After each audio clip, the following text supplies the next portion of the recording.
EMI पर सामान लेना इस टाइम लोगों के लिए मजबूरी बन चुकी है, क्योंकि अभी का जो समय है, वर्तमान समय में कोरोना काल के चलते बहुत से लोगों के पास बेरोजगारी हो गई है। ऐसे में यदि किसी व्यक्ति को किसी भी चीज़ की नीड हो रही है तो उसे ईएमआई का सहारा लेना पड़ जा रहा है, लेकिन उस व्यक्ति को ये नहीं पता होता है कि ईएमआई पर सामान लेना उसके लिए कितना अच्छा है या फिर कितना नुकसान है। तो आज के इस वीडियो में हम लोग इसी टॉपिक पे बात करेंगे कि यदि कोई व्यक्ति ईएमआई पर सामान लेना चाहता है तो उसके लिए किस स्थिति में यह अच्छा होगा और किस स्थिति में यह नुकसानहीन होगा।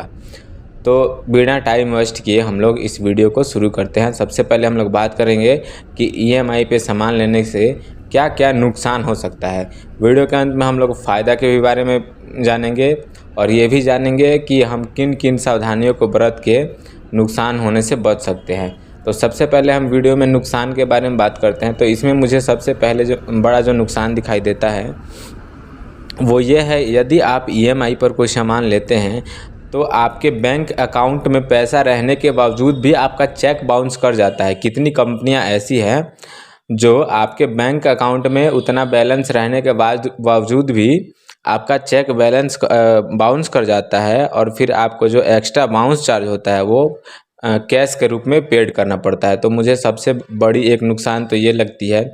मैं अपनी ही कहानी बता रहा हूँ। मैंने अभी कुछ दिन पहले एक फ़ोन लिया था वीवो का, जिसका ईएमआई यही कोई 4,000 के समथिंग जाता है। तो मेरे अकाउंट में 4,000 से अधिक पैसे थे, फिर भी इसका ईएमआई नहीं कटा और वो बाउंस कर गया। बाउंस हो जाने के बाद से मुझे जो बाउंसिंग चार्ज है 500 कुछ रुपया आया था, वो ले जाकर कैश पेमेंट करना पड़ा। तो ये जो है एक मुझे इसमें सबसे बड़ा नुकसान दिखाई देता है।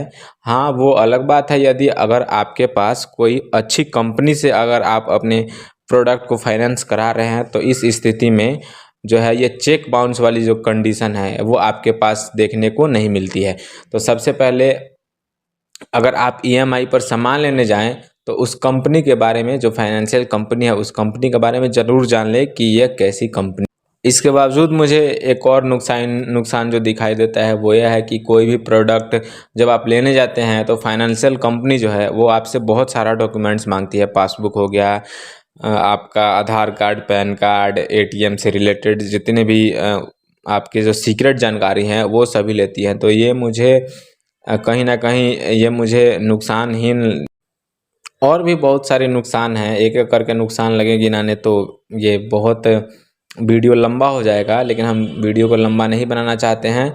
तो ईएमआई पे सामान लेने के नुकसान के साथ साथ आपको बहुत सारे फ़ायदे, चलिए एक दो फ़ायदे के बारे में भी जानते हैं कि ईएमआई पर सामान लेने के क्या क्या फ़ायदे हैं। तो मुझे सबसे बढ़िया जो इसका फ़ायदा दिखता है, यदि आप कितने भी कॉस्ट की प्रोडक्ट लेते हैं, 30,000, 40,000, 50,000, तो आपको एक बार में पेमेंट नहीं करने, आप इसको टर्म में करके इसका पेमेंट कर सकते हैं। 3,000, 4,000 जो भी मंथली आपका ईएमआई हो उस हिसाब से आप इसको पेड कर सकते हैं।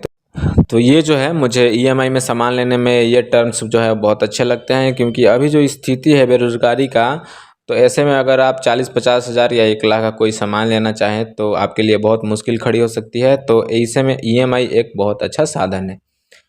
दूसरी बात करते हैं, ईएमआई पर सामान लेने से एक और जो मुझे फ़ायदा दिखता है वो ये है कि यदि आप नए कस्टमर हैं और आप किसी भी चीज़ का फाइनेंस कराते हैं और फाइनेंशियल कंपनी में अगर आपका रिकॉर्ड धीरे धीरे अच्छा हो जाता है तो 1 साल के बाद वो आपको बड़े अमाउंट में भी लोन प्रोवाइड करने को तैयार हो जाती है। जैसे आप अगर चाहें तो बिजनेस लोन या पर्सनल लोन या कोई भी लोन आप उससे ले सकते हैं। तो ये चीज़ जो है मुझे बहुत अच्छा लगता है और ऐसा करके आप अपने बिजनेस को भी ग्रोथ कर सकते हैं। यदि आपके पास पूंजी की कमी है तो आप उस फाइनेंशियल कंपनी से बिजनेस लोन या पर्सनल लोन लेके अपने बिजनेस में पूंजी और निवेश कर सकते हैं, घर बनवा सकते हैं, होम लोन लेके घर बनवा सकते हैं, या फिर मतलब पर्सनल लोन लेके कोई भी आप काम कर सकते हैं। लेकिन हाँ, उसके लिए आपको उस ईएमआई फाइनेंशियल कंपनी जो है उसमें आपका डाटा बहुत अच्छा होना चाहिए।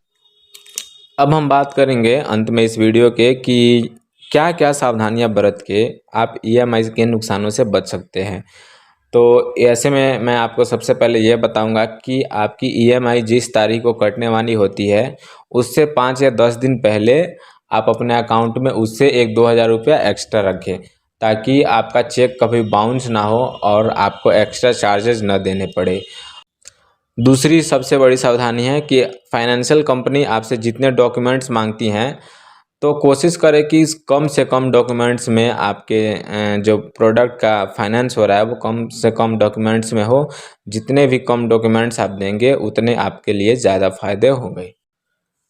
और तीसरी और सबसे इम्पोर्टेंट जानकारी आपके लिए ये है कि आप फ्रॉडनेस कॉल से बचें।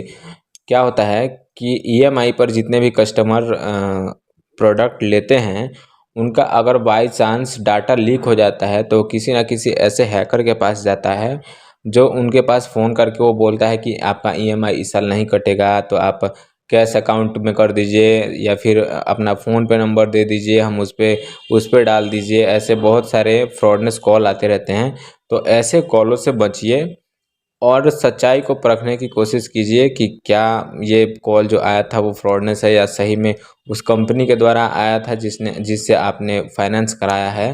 तो कंपनी के द्वारा बहुत ही कम फ़ोन जाता है। अगर आपका time to time bank account में पैसा है तो कंपनी के द्वारा बहुत ही कम फ़ोन जाता है आपके पास। तो फ्रॉडनेस कॉलों से बचिए और ऐसी ही महत्वपूर्ण जानकारी हम आपके लिए अपने वीडियो में लेकर आते रहते हैं। तो हमारे साथ हमेशा आप बने रहिएगा और चैनल को ज़रूर सब्सक्राइब कीजिएगा।